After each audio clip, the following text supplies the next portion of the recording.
ఓం శ్రీ గణేశాయ నమః. శ్రీ గణాధిప పంచరత్న స్తోత్రం.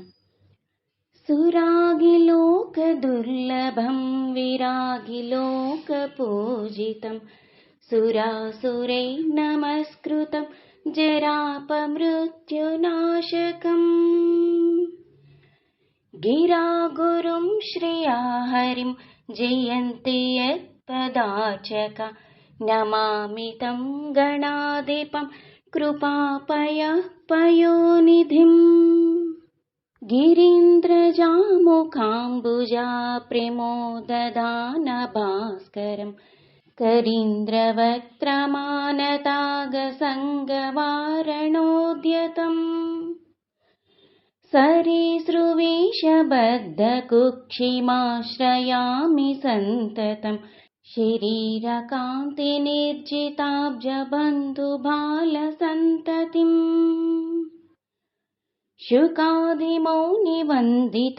గకారవాచ్యమక్షరం ప్రకామమిష్టదాయినం సకామనమ్రపంక్తయే చకాసతం చతుర్భుజైర్వికాసి పద్మపూజితం ప్రకాశితాత్మతత్వకం నమామ్యహం గణాధిపం నరాధిపత్వదాయకం స్వరాదిలోకనాయకం జ్వరాధిరోగవారకం నిరాకృతాసురవ్రజం कराम्बुजोल्लतत्सृणिं विकारशून्यमानसै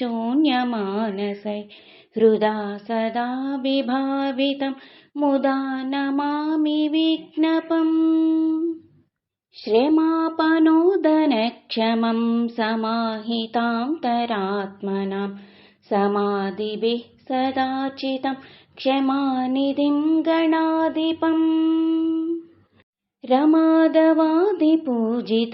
यमान्तकात्मसम्भवं शमादिषड्गुणप्रदं नमाम्यहं विभूतये गणाधिपस्य पञ्चकं नृणाभिभीष्टदायकं प्रणामपूर्वकं जनाः पठन्ति ये मुदायुताः भवन्ति ते विदां पुरा प्रगीतवैभवाजवात् चिरायुषोऽधिकश्रियः सुसूनवो न संशयः इति श्री గణాధిప పంచరత్నం సంపూర్ణం. నా వీడియో కనుక మీకు నచ్చినట్లయితే లైక్ చేయండి, షేర్ చేయండి, సబ్స్క్రైబ్ చేయండి. నా ఛానల్ గ్రోత్కి సపోర్ట్ చేయండి.